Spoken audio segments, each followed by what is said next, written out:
तो WE fans के लिए काफी शॉकिंग रूमर्स सामने आ रही है, वो भी रोमन रेंस को लेके कि रोमन रेंस डब्ल्यूई छोड़ के जा रहे हैं, यहाँ तक कि अब रोमन रेंस एईडब्ल्यू में जा रहे हैं। तो किस बात में सच्चाई है? क्या इस बात में सच्चाई है कि रोमन रेंस डब्ल्यूई छोड़ के जा रहे हैं? रोमन रेंस अपने कॉन्ट्रैक्ट को रिन्यू नहीं करेंगे? ये सारी बातें मैं आप लोगों को इस वीडियो में बताने वाला हूँ और इस वीडियो को देखने के बाद आप लोगों को समझ में आ जाएगा कि रोमन रेंस कहाँ रहेंगे, डब्ल्यूई में या फिर एईडब्ल्यू में। तो वीडियो को आखिर तक जरूर देखिएगा। लेकिन इससे पहले मैं इस वीडियो को शुरू करूँ, मैं आप लोगों को बता देता हूँ कि मैं डब्ल्यूई के सारे पेपर व्यूज, रॉ, स्मैकडाउन और पेपर व्यूज का लाइव अपडेट देता हूँ। तो अगर आपने मेरे चैनल को अभी तक सब्सक्राइब नहीं किया तो मेरे चैनल को सब्सक्राइब करके बेल आइकन को दबा दीजिए ताकि आपसे कुछ भी डब्ल्यूई का मिस ना हो पाए। तो आइए दोस्तों, अब करते हैं इस वीडियो को शुरू और जानते हैं कि क्या होगा रोमन रेंस के साथ। रेसलमेनिया 41 में रोमन रेंस का मैच हुआ था, रोमन रेंस, सेथ रॉलिंस और सीएम पंक। इस मैच में पॉल हेमन ने रोमन रेंस को धोखा दे दिया और उसके बाद सेथ रॉलिंस इस मैच के विनर बन गए। सबको ऐसा लगा कि अब रोमन रेंस और सीएम पंक एक टीम बनाएंगे और सेथ रॉलिंस को सबक सिखाएंगे।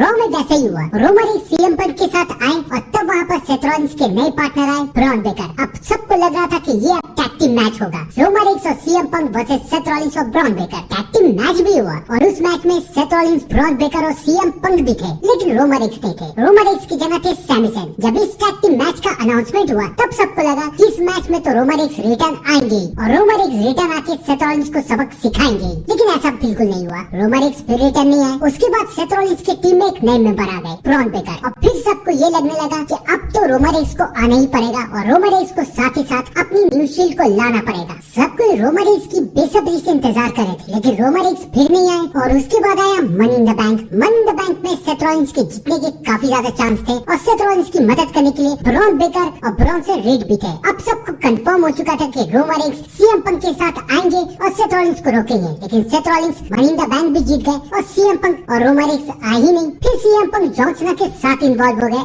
अब जॉन सीना और सीएम पंक का मैच हो रहा है नाइट ऑफ चैंपियंस में, लेकिन रोमन रेंस का तो कहीं आता पता है ही नहीं, कहाँ है रोमन रेंस। और इस बीच एक रूमर सामने आई कि टीक्यू वालों ने रोमन रेंस की डील को लेकर, रोमन रेंस के कॉन्ट्रैक्ट को लेकर एक सवाल उठाया है। उन लोगों का ये कहना है कि जब रोमन रेंस इतनी ज्यादा डब्ल्यूई में आते ही नहीं है तो हम उन्हें इतने ज्यादा पैसे क्यों दे रहे हैं, उन्हें कम पैसे लेने चाहिए। और ये बात रोमन रेंस को पसंद नहीं आई, तो शायद इसलिए रोमन रेंस डब्ल्यूई में अभी नजर नहीं आ रहे। लेकिन ये खबर के बाद ये रूमर सामने आने लगी कि अब रोमन रेंस कभी भी डब्ल्यूई छोड़ सकते हैं और रोमन रेंस डब्ल्यूई छोड़ के एईडब्ल्यू में जा रहे हैं। तो क्या ये सच है? सबसे पहले तो मैं आप लोगों को ये बता देता हूँ कि रोमन रेंस का कॉन्ट्रैक्ट रेसलमेनिया 42 तक है। अगर रोमन रेंस को जाना भी होगा तो रेसलमेनिया 42 के बाद ही जाएंगे, और अगर रोमन रेंस डब्ल्यूई से जाएंगे तो वो अपनी मूवी करियर के ऊपर ध्यान देंगे। इस बात के चांसेस एकदम ना के बराबर है कि रोमन रेंस एईडब्ल्यू में चले आएंगे, क्योंकि अगर वो डब्ल्यूई से फ्री होंगे तो रोमन रेंस उसके बाद अपनी मूवीज करियर और अपनी फैमिली की तरफ ध्यान देंगे। मुझे नहीं लगता कि रोमन रेंस एईडब्ल्यू में जाके एक नए करियर की शुरुआत करेंगे। आपको क्या लगता है? कमेंट में बताइएगा। तब तक के लिए thank you and good bye.